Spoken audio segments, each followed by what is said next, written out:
উত্তর একটি বাসা বাড়িতে দীর্ঘ 2.5 ঘন্টা রেখে তারা বিভিন্নভাবে আমার উপর অত্যাচার করেছেন। ওরা ভেবেছিল আমার মৃত্যু হয়েছে, মৃত্যুর কথা ভেবে তারা সর্বশেষ বিভিন্ন হসপিটালে তারা হামলা চালিয়েছেন। আপনারা জানেন বাংলাদেশের একটি পরিস্থিতি যেখানে ছাত্র আন্দোলন এবং ছাত্রদের যে দাবিটা, এই দাবির সাথে আমরা সকলেই একমত ছিলাম। মাননীয় প্রধানমন্ত্রী সহ রাষ্ট্র এবং সরকার সকলে একমত ছিল।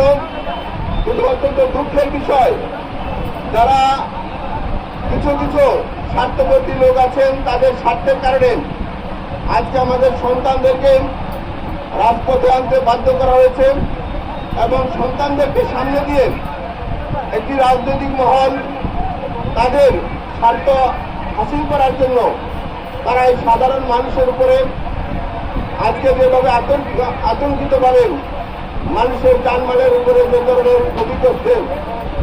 বিশেষ করে গত 19 তারিখে আমি যখন আমাদের ছাত্রছাত্রী এবং আমাদের এলাকাবাসী সবাইকে নিয়ে যখন আমরা চেয়েছিলাম একটি সুস্থ সমাধান করে দিয়ে মানুষের জানমাল যেন নিরাপদ থাকে, সেই কাজটি যখন ঘর থেকে বেরোচ্ছিলাম, অত্যন্ত দুঃখের বিষয়, খুনিরা রাজপথের নামে আমার উপরে এবং আমাদের কর্মীর উপরে এবং আমার কর্মীর উপরে তারা ঝাঁপিয়ে পড়ে আমাদের জুয়েল মোল্লা সহ আরো একজনকে নির্মমভাবে হত্যা করেছে। আমাকে হত্যার উদ্দেশ্যে উত্তর একটি বাসা বাড়িতে দীর্ঘ 2.5 ঘন্টা রেখে তারা বিভিন্নভাবে আমার উপর অত্যাচার করেছে। ওরা ভেবেছিল আমার মৃত্যু হয়েছে, মৃত্যুর কথা ভেবে তারা সর্বশেষ বিভিন্ন হসপিটালে তারা হামলা চালিয়েছে।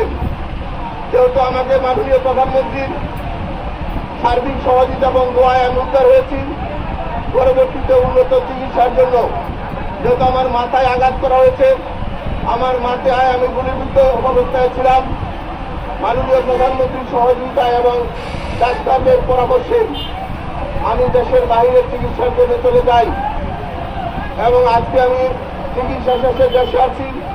আমি সবার কাছে দোয়া চাই আমরা যেন সবাই ভালোবাসে থাকি, কারণ এই দেশটা সবার স্বাধীন দেশ। বঙ্গবন্ধু স্বাধীন করে দিয়েছেন, বীর মুক্তিযোদ্ধাদের রক্তের বিনিময়ে, শহীদদের রক্তের বিনিময়ে স্বাধীন দেশ। এই দেশের সকলেই নাগরিক সবাই যেন জানমাল নিয়ে ভালো থাকেন এবং আমাদের সন্তানরা যেন ভালোভাবে লেখাপড়া করতে পারেন।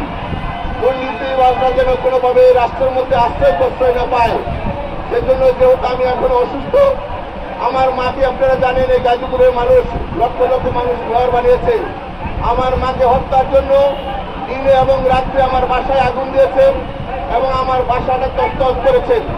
প্রশাসনের সহযোগিতায় আমার মাই নিরাপদ হিসেবে আছেন।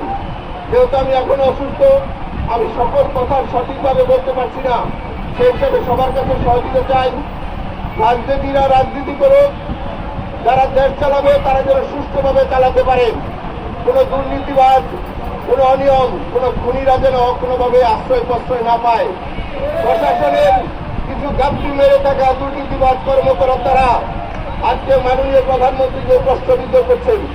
আমরা চাই যে আলোচনার মাধ্যমে সুস্থ সমাধান হোক। আমাদের সন্তানরা স্কুলে লেখাপড়া করতে যাক, বিশ্ববিদ্যালয়ে লেখাপড়া করুক, মেধা যাদের আছে তারা চাকরি ব্যবসা করুক, সকলকে নিয়ে যেন আমরা ভালো থাকতে পারি। কিন্তু কারো মায়ের যেন বুকের রক্ত না জড়াতে হয়, জুয়েলের মতন সন্তানরা